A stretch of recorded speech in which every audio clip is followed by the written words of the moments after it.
Hey everyone, welcome back to BDG Reviews, another episode of Sci-Fi Sunday. This is the last episode of the Thing retrospective. I'm covering the Thing remake slash prequel, so I guess Premake, maybe? Um, yeah, this one's not good. It's not bad, but honestly, it's inferior in every way to of its both of its predecessors. It does some stuff right, and I'll get into that shortly. But again, this is like a direct prequel to John Carpenter's. So what happens here leads right into John Carpenter's. Now, here's the problem with that. You have John Carpenter's flick, which is a complete S-class film. Awesome, great movie.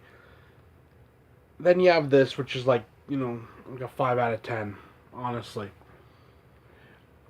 The best part of this movie, honestly, is the end where they use some of John Carpenter's footage from his remake to sandwich the two together.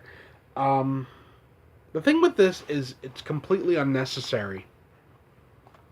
You know, there was no reason to make this movie.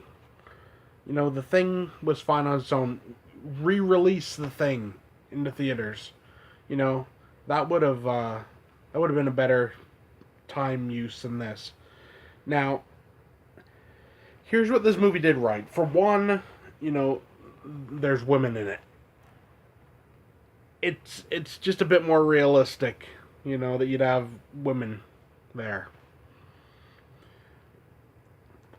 That it did right.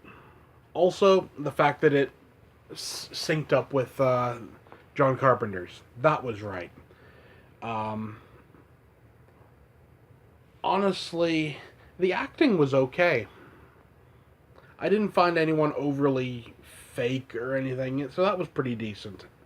And the picture quality of the Blu-ray is nice. Here's what it did wrong. They had practical effects for this movie, which for some convoluted, stupid reason, I don't know why, they covered up with digital effects. And they look horrible. The practical effects, if you look on YouTube, I'll try to maybe link a video down below that shows some of the effects tests with the practical stuff.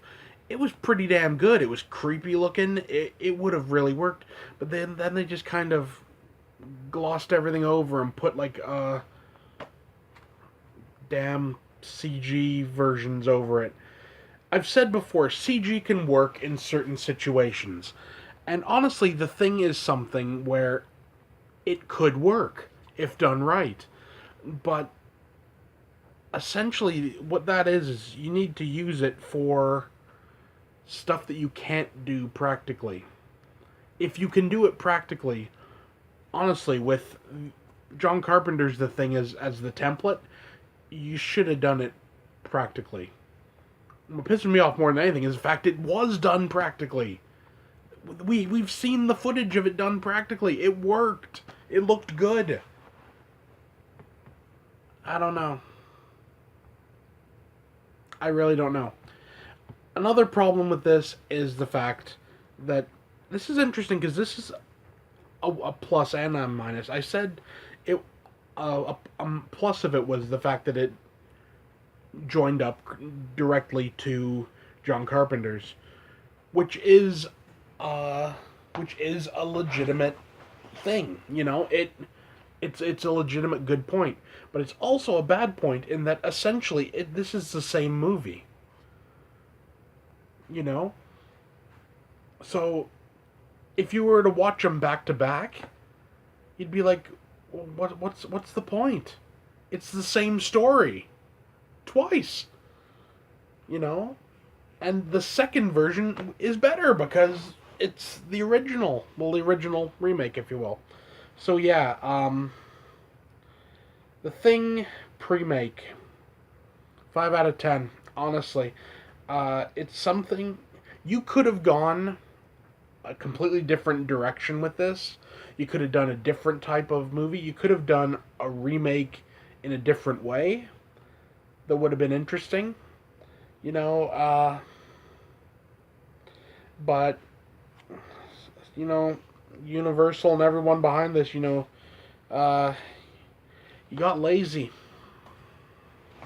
Instead of doing something original, you just rehashed a masterpiece, and doesn't really work. So yeah, 5 out of 10.